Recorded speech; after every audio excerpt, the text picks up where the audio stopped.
All right, welcome back, Wolfpack. We are going to get into the offer hierarchy, okay? This is the order of offers that you're going to make on literally every lead and every property that you come in contact with, because with these 5 offers, effectively, you are giving yourself 5 shots, right?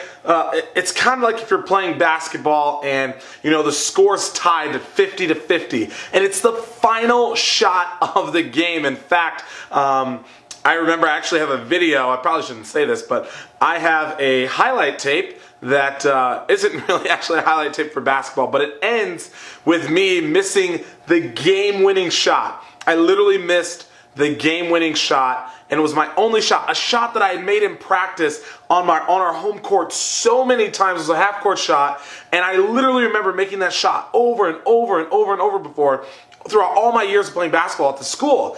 And I just remember, I was like, when I went to take the shot, I knew that I had the shot, that I was going to make the shot, and with all the confidence in the world, it literally rimmed off. If you ever want to see the video someday, I'll show it to you. It's a little sad, but I'll show it to you. And I remember thinking to myself, I was like, man, if I had one more shot, if I just had one more shot, I think I can make it. I know I can make it.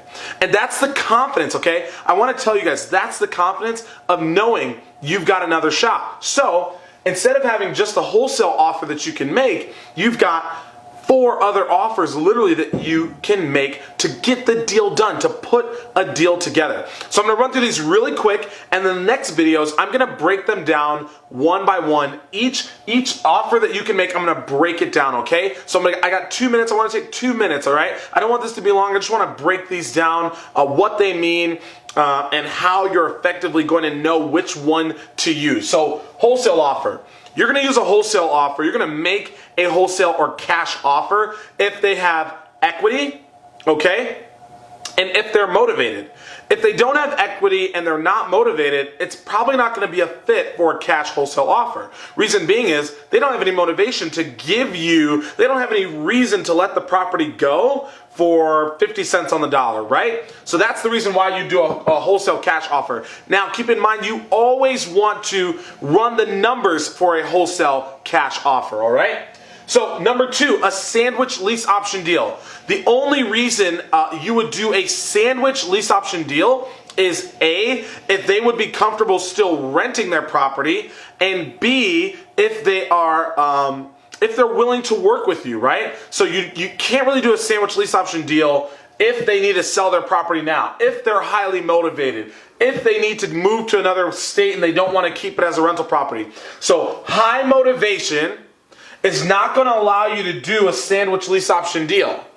All right, so again, you guys, you can only make a sandwich lease option offer if they don't have a time motivation, meaning they can keep the property in their name for the next 2, 3, 4, 5, 6 years, right? If they can't, you can't do a sandwich lease option. Same thing for a wholesale lease option.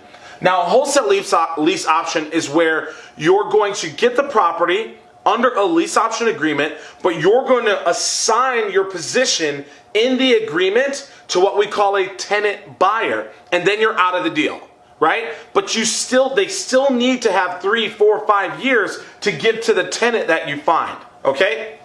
All right, so let's say they have motivation.